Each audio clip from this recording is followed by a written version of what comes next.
And we are back. Another episode of Chris Hates Everything. I am your host, Chris. And what the heck are we hating on today? Got a jam-packed show for you this evening. Happy Cinco de Mayo. If you are into that, I'm certainly into it. Happy Cinco de Mayo.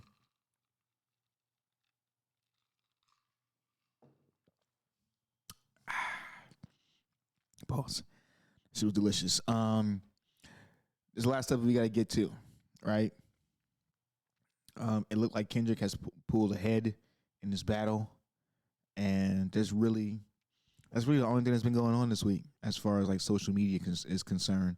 I'm not going to talk to you about your relationships, or I'm not going to talk to you about black women, because those subjects have been beaten into the ground. Although I will say, the comments about all this Drake and Kendrick stuff, the most egregious things I've heard have came from women.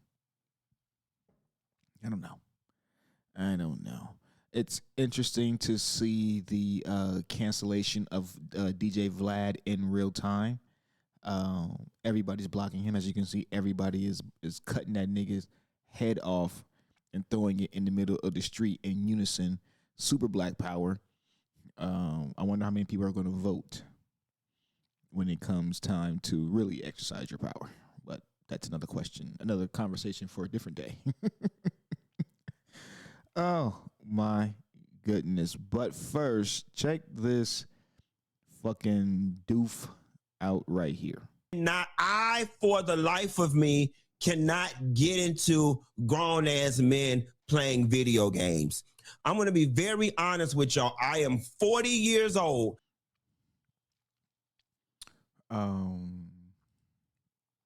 Every man is entitled to their own opinion, right? But when you have an opinion as stupid as this, I don't know if I want to hear you out. That's the thing, right? Doesn't even fucking matter what he says after that, because why would I listen to the opinion of someone who has an opinion like that, right? Why do I care? So we're not going to even listen to what he has to say. I don't even give a fuck about his reasoning or anything like that. Don't ever let no grown man tell you as a grown man you can't do anything. Fuck that shit, right? A grown man does whatever he wants at any given time. He says whatever he feels or wants at any given time, right? And then he deals with those consequences as a man, and he stands firm in everything he says and or do, right? So that's what men do. We don't listen to sassy black bald men with, hold on, bring him back up again, bitch ass nigga. We don't take orders from men like this. This nigga name is Funky Deneva, right? We don't take advice from him. He has a discolored face and head, right? But no, don't even have to even listen to bullshit like that. That's what you gotta start doing from now on. Like when somebody presents you with some stupid shit and it begin with some stupid shit, just cut him off right there. Head on, big dog. I've heard enough. You told me cats can walk on the moon. I don't want to hear the rest of it. I'm sorry. I don't want to hear the rest of it.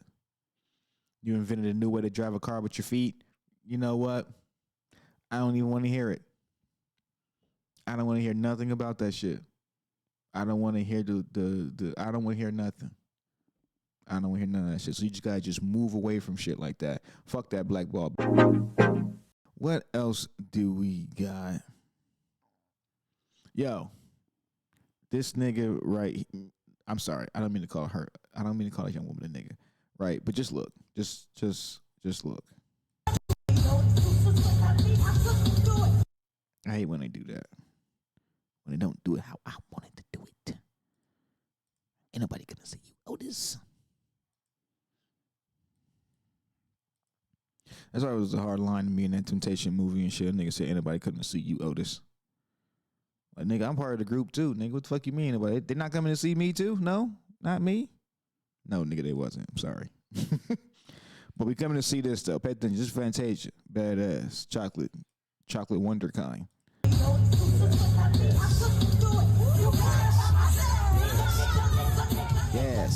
Oh my goodness gracious. Yes.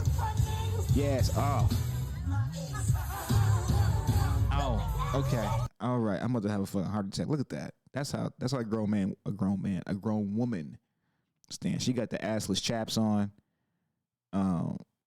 It looks crazy, but it don't look crazy. The thighs are thawing, the ass is assing, the skin is skinning. The skin pulls it all together. It's the chocolate skin. Make no mistake about it. When her skin is chocolatey. Oh, and she got a little weight on her. Oh. Let me take a drink. Come on, bring myself back down.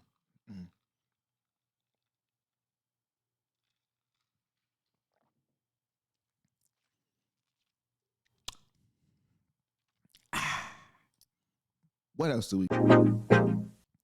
This nigga Kendrick put out four songs, right? Put out Euphoria on April 30th. He puts out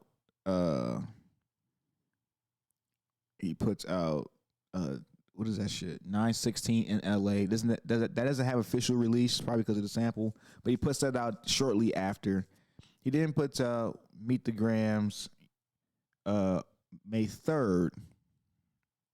And then he puts out Not Like Us yesterday. This nigga has had us all in a fucking chokehold. This nigga has had us all in a fucking chokehold. This battle is over, guys. It's over. It's over. It's over. I'm gonna say all that shit again anyway, though.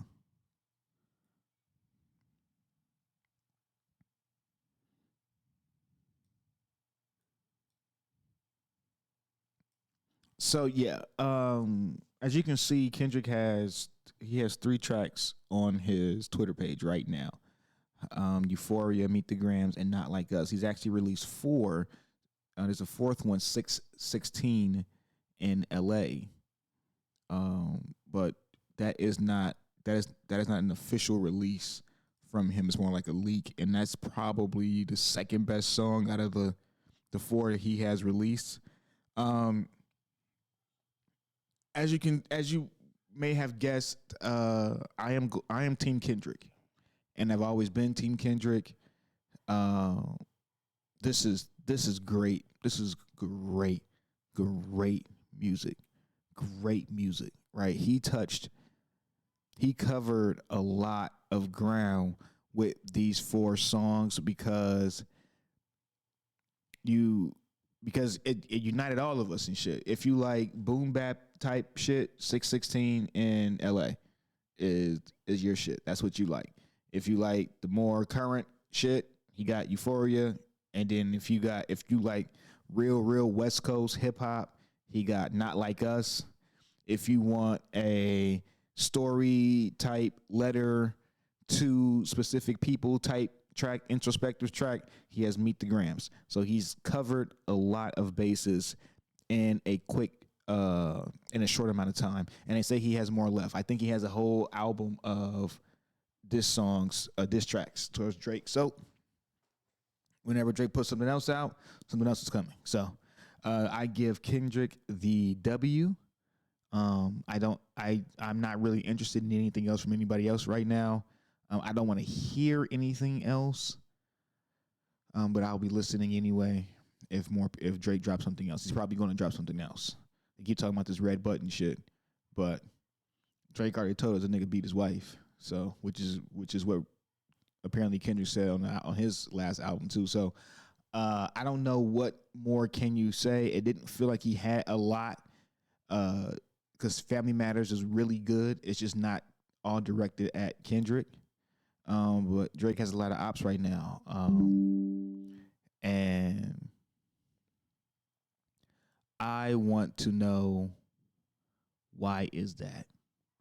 That was always my, I never understood this. Why is this even a beef? Why do we even have an issue with each other? Right. I hear what Kendrick Lamar is saying, but I want to know where it comes from. Right. And no one's really talking about where it comes from. There's a lot of mudslinging and you do this and you do that. And it's a lot of jokey joke shit, but it's nothing really like, there's no one common thing that ties it all together. It's just, I think you this and I think you that type shit. And it's fine, I guess. But Euphoria right now takes the crown for me. And then it turns in Kendrick's favor when Drake puts out Family Matters, and it is really fucking good, right? It's really good. This nigga got 3 different flows on it and shit. Like, he's doing his thing, right? But as we are trying to digest that shit, this nigga puts out Meet the Grams, and it's over, right? Because he put it out like 30 minutes after he put out that shit. Like, it's over. That's when the tide turns, and then he ends it with Not Like Us. West Coast anthem. It's going to be everywhere. It's going to be everywhere this summer. So, on one hand, I'm anxious to see what Drake has to say. But on the other hand, I could kind of care less. This battle was over to me. It should be over for a lot of us. The winner is clear here. But like I always said, it doesn't really do anything for the pecking order in modern hip hop, right? Whether you have Kendrick 1 or 1A, that's debatable because the other guy he's just too big. And I don't think losing a battle to Kendrick Lamar is that devastating to his career. So I think he'll be just fine. Does this elevate Kendrick in any way, shape, or form? Maybe. But he was always looked at as the better rapper and the better artist anyway. So what does he have to gain from beating Drake in a quote unquote battle? That remains to be seen. Anyway, I'm Chris. Thank you for coming. This is Chris Hates Everything. Peace out.